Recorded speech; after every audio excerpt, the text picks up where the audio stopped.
This is Unrendered on IKTV. On this episode, I have Mr. Osborne Bowens and Mr. Nigel Scott from the St. Vincent and the Grenadines Community College. I'm Tony Regisford, and we're into the last segment of this program. Gentlemen, so that we don't run out of time when we haven't covered all of your associate degrees that you offer, there are two more areas that I haven't touched: performing arts and media studies, and nursing education. Yes. So let's start at the performing arts. Let me deal with the performing arts and media studies. We saw a need several years ago to do something with the performing arts, to provide some sort of medium for students who are interested in that area to have that sort of event. We saw a similar need to develop a program in media studies. We have only ever run the program in media studies on afternoons as a part-time program, and the very first cohort will finish in December 2014. Performing arts, the first evening cohort will also finish in December this year. We had a day group, a full-time group. There were only 4 students. They were graduated. They finished. In fact, 2 of the 4 finished the program in June this year. The other 2 are still have courses to complete. These are not programs that we can accredit, that we can have accredited. These are not programs that we are ready to have assessed, because the cohorts are still going, this very first cohorts are still going through the system. And as you say, it's a process. It's a process. In due course, we will subject these programs to assessment as well. What we do know, as Mr. Bowens mentioned earlier, is that any graduate of these programs that applies to an institution of higher learning can take their transcript. The transcripts will be sent, and the institution can contact us for additional information, and that we will provide. And we are sufficiently confident that the rigor we put into developing these programs, they will at least get matriculation and very often advanced placement. So I'm not worried about those. You know, Nigel, what we haven't done, I'm not taking you off course, what we haven't done, because we've been using this word matriculation throughout the entire program, and I think we need to explain what exactly is that? When you say matriculation, what do we mean? Right. When we say matriculation, we are talking about getting entry into the university or into the institution of higher learning that you want to go to. So you matriculate when you meet the entry qualifications. And you get on the list. And you get on the list, essentially. Yes. Now, one of the things I must remind persons about, you can have the matriculation requirements, but the program you want to go into may be so competitive that you may still not get into it. Limited spaces. Yes. And so they have to look at the best performers Exactly. first. Some programs have a quota. Yes. You know, and they take only the best. Nursing education. We've been doing a certificated nurse registration for quite a while. We have just converted in 2012 that certificate program into an associate degree program. But I'm sure you know, Tony, that our nurses have been doing bachelors in nursing education and masters and going on. Just about every lecturer at the Division of Nursing Education now has come through the same program, nursing program, has gone on to university, done their bachelors, done their masters. They are accepted without being asked anything further. So that is fully recognized. That's fully recognized. Again, it is not an accredited program, but it is fully recognized. And persons need to understand that while accreditation is important, and we are not decrying the value of accreditation, critical to the process is your recognition of the strength of your program, the quality of your graduates that you produce, and the fact that they're able to access high level of education. Okay, so let me try to close this part of the discussion out and allow me to get into some of the other aspects of the college. You're saying that accreditation is important, and it is a process. It is.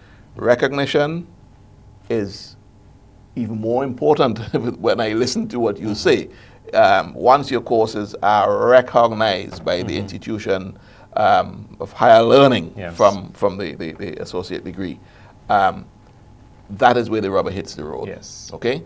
Now, so my question to you is, recognizing that accreditation is important, the process has begun for, I think, most of these, over 90% of these things. And the institution itself, the SVGCC, has begun the process of institutional accreditation. Right. Yes. What is the time frame for when most of you think these courses would be in fact accredited? Well, Tony, the National Accreditation Board indicated to us that they will be visiting us during 2014. Right. We anticipate that we will hear from them fairly shortly regarding the self-studies. That could take a while because that requires all of our lecturers to do internal reflections on themselves, on our processes, etc. That could take a while, perhaps up to a year. Right. And then after the self-studies, then the National Accreditation Board will pull that team together that will come and make the visit to the institution. So we're in 2014, we are more than halfway through. My hope is that certainly by the latter part of 2015, early 2016, the SVGCC will be an accredited institution. Now, mind you, by an act of parliament in 2005, we became a college. Right. So in 2015, we'll be 10 years old. Right. The University of the West Indies began receiving their accreditation in 2011, with St. Augustine moving through to Cayfield and so on. That institution is over 60 years old. Right. So it is a lengthy process, right? Typically. Well, they did not seek accreditation initially. Right. You know, but we have begun seeking it from pretty early in the life of the institution. And so we don't expect to wait 60 years to do that. Right. Because it is that critical to us. Yeah, it is that critical to us that we get it done. If I may just say, Tony, the institution, we have been working extremely hard in ensuring that we understand that accreditation is important. And we have been putting in all the work that is necessary to ensure that when the National Accreditation Board arrives at our doorstep, that we are ready for delivering all that they need to go through and assess. For example, our lecturers need to ensure that they prepare their work plan, ensure that all of these documents are there, because when they come, they're not coming to look at anyone, they're coming to look at your documentation, to ensure that you're keeping records, to see how the lecturers are delivering. For example, things like examinations. What's your procedure and your protocol for delivering examinations? So, for example, are your examinations just are they just done like that and just delivered to the students on the morning, or do you have a process where questions are submitted, they are vetted, and they ensure that they are secured before the examination period? When the exam is actually administered, what's your room condition like? What's your spacing in the room like? After the exams have been completed, the after process in terms of the marking, do you have remarking process to ensure that a particular lecturer marks an exam? There's a second marking process to ensure that students are not disadvantaged. So really and truly, all of these things are taking place now, and the work is going on. There's really no way that you can start a program, as the impression may have been conveyed, and from day one it is accredited. No, that's totally impossible. You can't. Yeah. You can't. It's not possible at all, because the accreditation body would want to know that these things are in place. You can't have exam scripts and how students have performed on an exam at the beginning of a program. Right, because they haven't sat the course and they haven't done any exams. Exactly. Right. Well, gentlemen, I am hoping that the viewers are a little clearer on your explanations. Let's talk about the college in the dying moments that we have left outside of this accreditation topic. What are your plans? I know you've done some recent expansion. I know you have a lovely auditorium now. The lecture theaters that can open up into that auditorium. I've seen a play performed there last week, it was, I think, or the week before. Last week. And I know you're having a poet come in next Saturday. Poet laureate come in next Saturday, Tina Chang. Good. If you check our Facebook page, the flyers there already. You know, and that promises to be a special occasion, 5:30 on the 27th at. How many students do you have attending the college?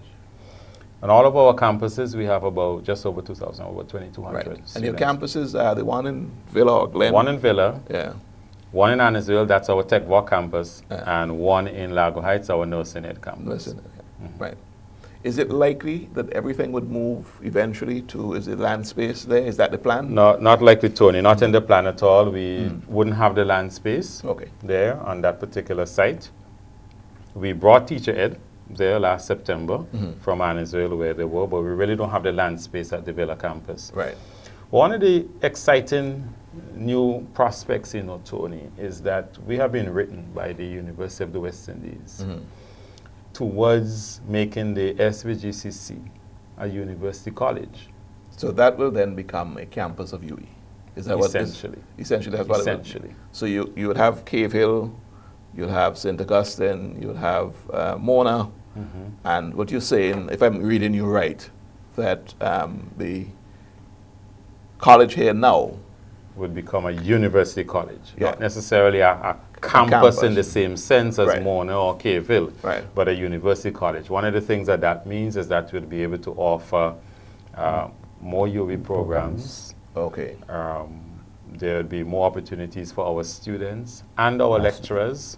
You know, we have access to resources from UE, etc. There will be far more collaboration.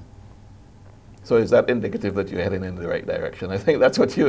I think it is indicative I'm that we're allowing you some PR on this it program. is indicative Yes. that we're heading in the right direction because the University of West Indies has not written all of the colleges of the Caribbean on this matter.